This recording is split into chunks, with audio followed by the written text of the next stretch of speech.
چونکہ نبی کریم صلی اللہ علیہ وسلم کا ارشاد ہے کہ خیر الامور ما دیم علیہا، بہترین کام وہ ہے جس کو آپ کنسسٹنسی کے ساتھ کریں، پابندی کے ساتھ کریں.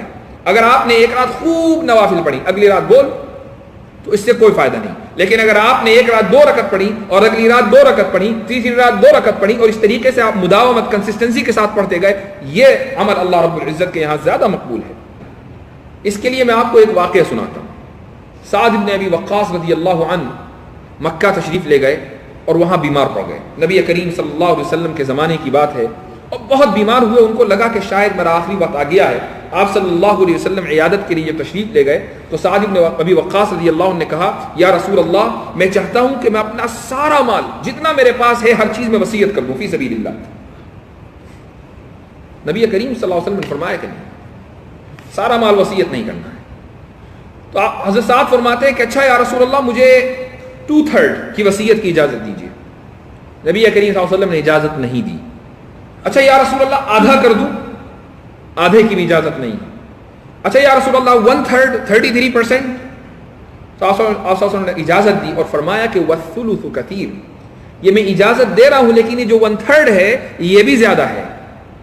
اس کا مطلب کیا ہوا؟ اور اس کے بعد آپ نے فرمایا کہ تم اپنی اولاد کے لیے، اپنی فیملی کے لیے کچھ چھوڑ کر جاؤ، یہ زیادہ بہتر ہے اس بات سے کہ وہ تمہارے بعد دوسروں کے سامنے ہاتھ پھیلائیں. اس کا مطلب کیا ہوا؟ اس کا مطلب یہ ہوا کہ ایک انسان جو کماتا ہے تو 1/3 وہ وصیت کرے اور باقی جو 2/3 ہے وہ اپنی ضروریات اور اپنی خواہشات کے لیے استعمال کرے.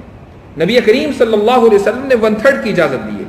ہاں لیکن یہ ضرور فرمایا کہ 1/3 بھی زیادہ ہے. لہٰذا اگر کوئی آدمی 33% کے بجائے 25% اللہ کے راستے میں دینے کی عادت ڈالے، 2.5% تو زکات ہے، وہ تو فرض ہے، وہ تو ہر ایک کو دینا ہے. لیکن جو صدقات ہیں جس کی تاکید اور جگہ جگہ نبی کریم صلی اللہ علیہ وسلم نے مختلف احادیث میں کی ہے، قرآن کریم کے اندر جگہ جگہ لوگوں کو ابھارا گیا ہے کہ صدقات دیں، وہ کس خانے میں آپ ڈالیں گے؟ 2.5% میں تو وہ نہیں آنا ہے، 2.5% میں تو زکات چلی گئی. اب جو باقی کا ہے وہ اللہ کے راستے میں خرچ کرنا ہے، وہ والنٹری ڈونیشن. تو اس کا ہمارے پاس کیا ریشیو ہونا چاہیے، وہ کیا پرسنٹیج ہے؟ اگر ہم اپنی دولت کا، اپنے مال کا 25% اس چیز کے لیے طے کر لیں کہ یہ میں اللہ کے راستے میں دینا ہے، اور باقی جو 75% ہے یہ بھی اللہ ہی کا دیا ہوا ہے. کوئی آپ مستحق اور ہم مستحق نہیں تھے، کوئی ہم اپنے پٹے پر لکھوا کر نہیں لائے تھے کہ ہمیں سال میں $1,00,000 کمانا ہی ہے، ہم مستحق تھے نہیں. یہ تو اللہ رب العزت کا فضل ہے، جس کو چاہتا ہے دیتا ہے. تو یہ جو 75% ہے یہ بھی ہمارے لیے ہیں، ہماری فیملی کے لیے ہیں. تو اس لیے مسلم کمیونٹی کے ایک فرد کو یہ چیز ذہن میں رکھنی چاہیے. سعد بن ابی وقاص رضی اللہ عنہ کا وہ وقت یاد کریں. چونکہ جب انسان اس پوزیشن پہ پہنچتا ہے کہ سامنے موت کھڑی ہے تو یہ سوچتا ہے کہ کاش کہ میں زندگی میں ایک پائی بھی اپنے لیے بچا کر نہ رکھتا اور ہر چیز میں اللہ کے راستے میں خرچ کر دیتا. چونکہ اس وقت اس کو محسوس ہوتی ہے اس کی ضرورت. اس وقت وہ چاہتا ہے کہ میں اپنی کرنسی کو جو دنیا میں استعمال کر رہا تھا کنورٹ کر دوں آخرت کی کرنسی سے. چونکہ آخرت میں تو یہ ڈالرز اور پاؤنڈز چلنے والے نہیں ہیں، وہاں تو اعمال کی کرنسی چلے گی. اور اس وقت وہ چاہتا ہے کہ میں پوری کی پوری دولت کنورٹ کر دوں، اور اس وقت پوری کی پوری دولت کنورٹ کرنے سے کوئی فائدہ ہونے والا نہیں. اس لیے فرماتے ہیں کہ والذین اذا انفقوا لم يسرفوا ولم يقتروا وكان بين ذلك قواما. اعتدال کے ساتھ چلیں، وكان بين ذلك قواما. اعتدال دراصل اس شریعت کی خصوصیت ہے. ابن عمر رضی اللہ عنہ نبی کریم صلی اللہ علیہ وسلم کی خدمت میں حاضر ہوئے. فرمایا یا رسول اللہ مجھے اجازت دیجیے کہ میں روزانہ پورا قرآن پڑھوں. آپ نے فرمایا کہ نہیں. یا رسول اللہ میں پڑھ سکتا ہوں. اچھا 2 دن میں پڑھ لوں؟ آپ نے فرمایا کہ نہیں. 3 دن میں پڑھ لوں؟ بڑی ایک روایت میں ہے کہ اجازت دی اور ایک روایت میں یہ ہے کہ روزانہ 5 پارے پڑھنے کی اجازت دی.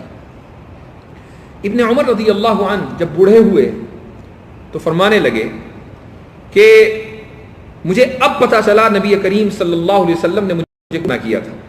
چونکہ اگر میں اس اجازت پر یا نبی کریم صلی اللہ علیہ وسلم سے وہ اجازت لے لیتا کہ مجھے روزانہ قرآن پڑھنا ہے تو ظاہر سی بات ہے کہ مجھے پوری زندگی اس کی اتباع کرنی تھی. آج جب میں بوڑھا ہو گیا، میرے اعضاء میں اتنی طاقت نہیں، اتنی قوت نہیں ہے، میں کہاں روزانہ پورا قرآن پڑھ پاتا. 5 پارے روزانہ پڑھنا مشکل ہے. چونکہ نبی کریم صلی اللہ علیہ وسلم کا ارشاد ہے کہ خیر الامور ما دیم علیہا، بہترین کام وہ ہے جس کو آپ کنسسٹنسی کے ساتھ کریں، پابندی کے ساتھ کریں.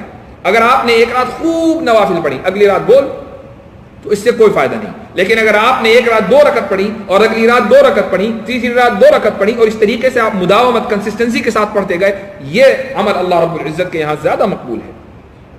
ام سلمہ رضی اللہ عنہا اعتکاف میں تھیں، ام المؤمنین، رمضان میں، اور آپ صلی اللہ علیہ وسلم نے دیکھا کہ مسجد میں ایک رسی بندھی ہوئی ہے. پوچھا کہ رسی کیسی ہے؟ تو بتایا گیا کہ ام سلمہ رات کو عبادت کرتی ہیں، جب تھک جاتی ہیں تو رسی پکڑ کے کھڑی رہتی ہیں. آپ صلی اللہ علیہ وسلم نے فرمایا کہ اس کی کیا ضرورت ہے؟ نیند آ رہی ہے تو سو جاؤ، اور اگر عبادت کرنے کی طاقت ہے، قوت ہے، تو عبادت کرو. اپنے اوپر جبر کرنے کی ضرورت نہیں ہے. اسی کو فرمایا وَكَانَ بَيْنَ ذَلِكَ قَوَامًا.